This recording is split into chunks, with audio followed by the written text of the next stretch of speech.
Okay, we're going to be doing quotes now here. We're going to be doing Hofstadter and Sander.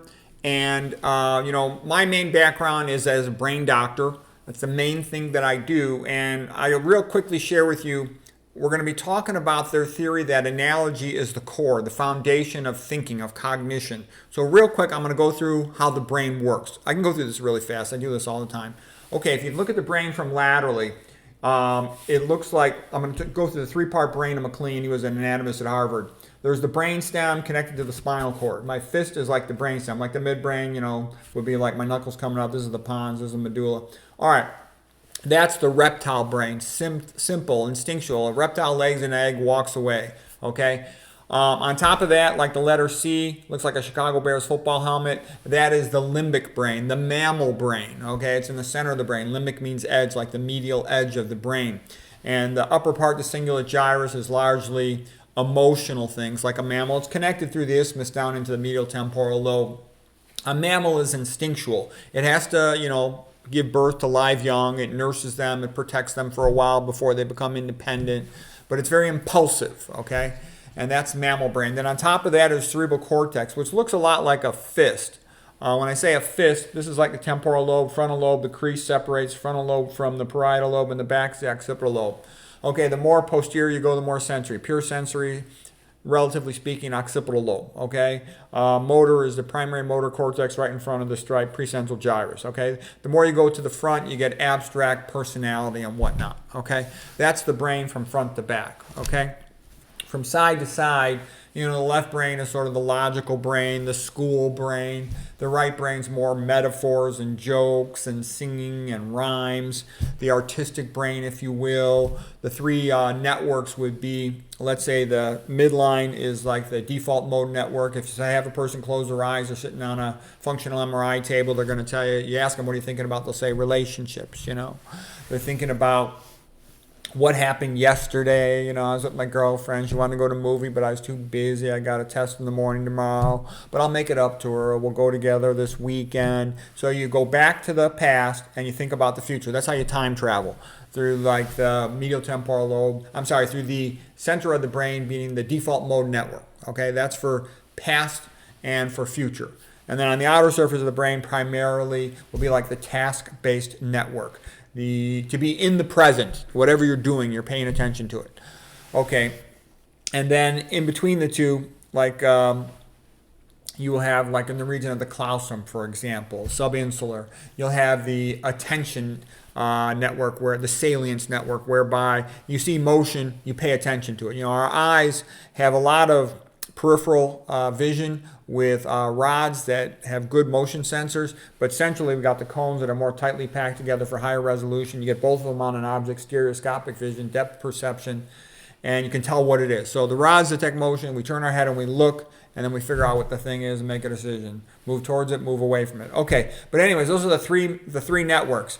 Time travel into the past and into the future through the default mode network, very social, because our lives pretty much depend on social relationships. Humans don't do well alone in the wild. And then the task-based network to be in the present, active doing something. And that's also why if somebody's sad, unhappy, anxious, depressed, whatever it might be, one of the best things they could do is just get busy with a task, because then their mind can only handle one thing, their conscious mind at a time. If they get busy with a task and using their conscious brain, then it helps them to not think about the stuff that was making them unhappy or anxious before. Okay, so that's a basic understanding of how the brain works. The Voltaire question, why do humans have brains? So they can walk down a path. Well, the reason why humans have brains but animals don't, humans have brains but plants don't, is because humans move. Animals move. So as soon as you move, you got to have a destination. You have to make a value judgment, go towards this, go away from this. You have to navigate. You have to avoid obstacles. You have to have a memory to get back where you came from, okay? Like the sea squirt, it's a tadpole, swims around with a brain in its juvenile phase. In its adult phase, attaches to a rock, becomes a filter feeder. Its brain's reabsorbed. You don't need a brain if you don't move. Okay, so exercise is one of the best things you could possibly do to have your brain age well and to stay smart.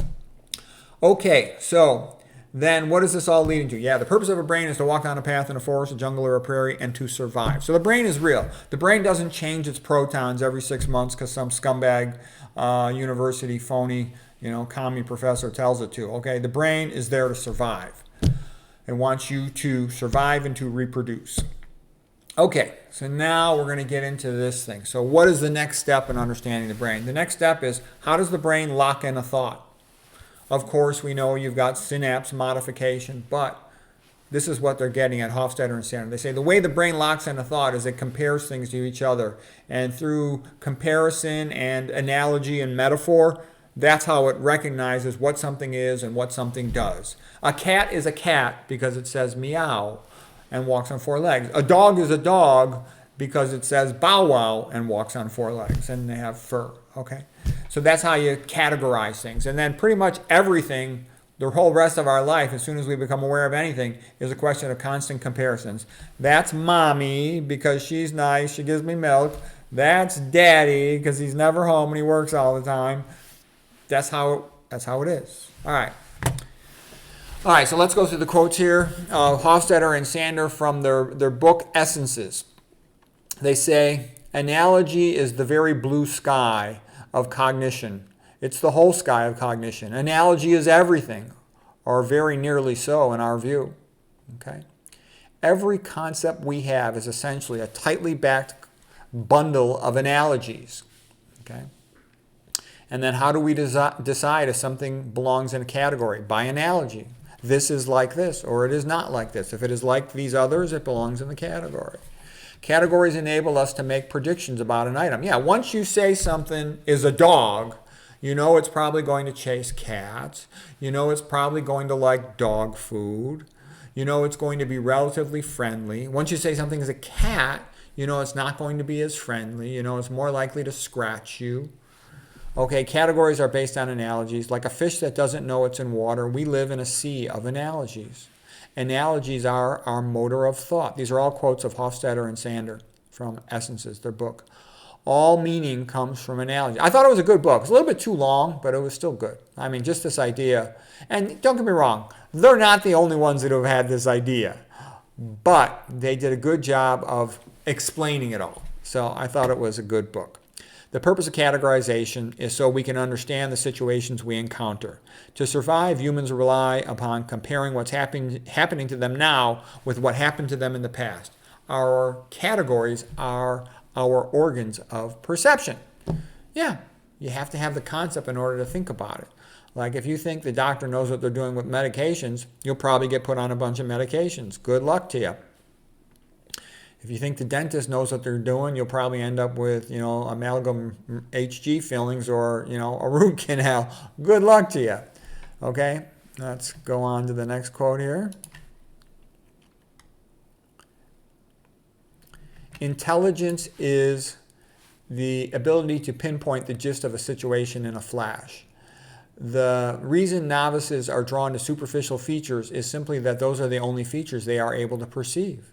For an expert, the deep features are the most salient features. The greatest scientists of any era venture into the wild unknown by making a bold but often naive analogy about phenomena that they do not fully understand. The best of such analogies open up whole new perspectives. For example, you say, what is atherosclerosis? Once you understand atherosclerosis is a blood clot, then you now have an ability to see a whole bunch of connections. Anything that makes blood clot causes atherosclerosis. Hypertension makes blood clot, so it causes atherosclerosis. High-fat diets increase the tendency of blood to clot, so they cause atherosclerosis. Okay, leaky gut increases amyloid clotting, so it increases atherosclerosis. Okay. At the heart of nearly all great discoveries lay a crucial, decisive analogy. Intelligence is also the ability to perceive commonalities and distinctions.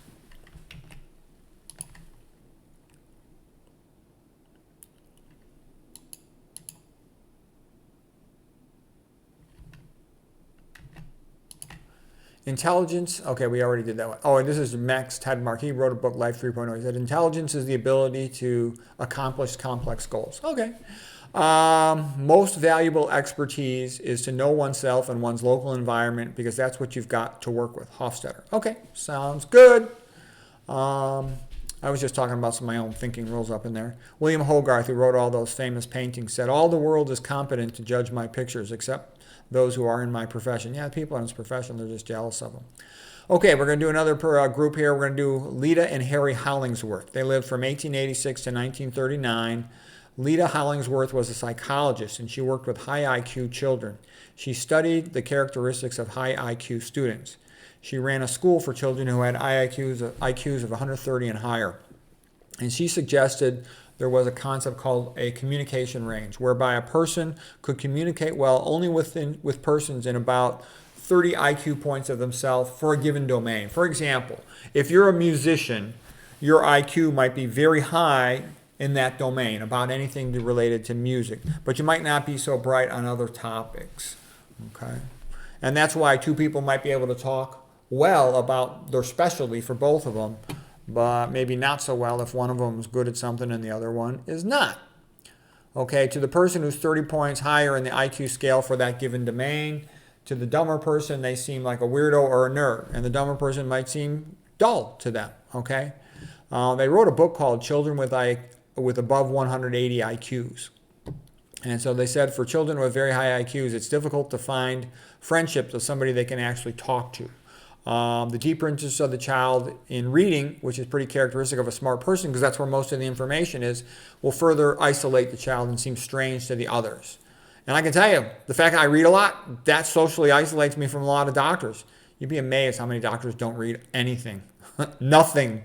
You know, they got their degree, they know what they need to do to generate billing codes and make money, then they always say they're too busy and they don't read. The real smart ones still read. Okay, Lita and Harry Hollingsworth. The trouble decreases with age because as persons become adult, they naturally seek and find their own initiative groups with people who are like-minded. A lesson which many gifted people never learn as long as they live is that human beings in general are inherently different from themselves in thought and in action. Many a reformer has died at the hands of a mob which he was trying to improve in the belief that other human beings can and should enjoy what he enjoys.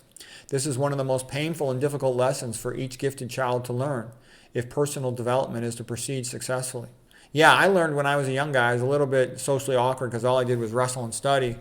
And I get teased about that by my brother. And because nobody wanted to talk to me about anything to do with medicine or biology or wrestling except wrestlers.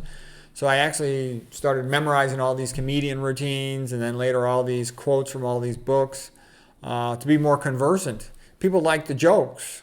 It was hard for me. It's like, why in the world would I want to talk about the weather or a lot of other, small talk things? I'm busy. I don't want to waste my time with nonsense, okay? Let's see what else. She said, it is more necessary that this be learned than any school subject be mastered. Failure to learn how to tolerate the foolishness of others leads to bitterness, disillusionment, and misanthropy. Happily gifted children are typically endowed with a keen sense of humor and are apparently able to mature beyond cynicism eventually in the majority of cases.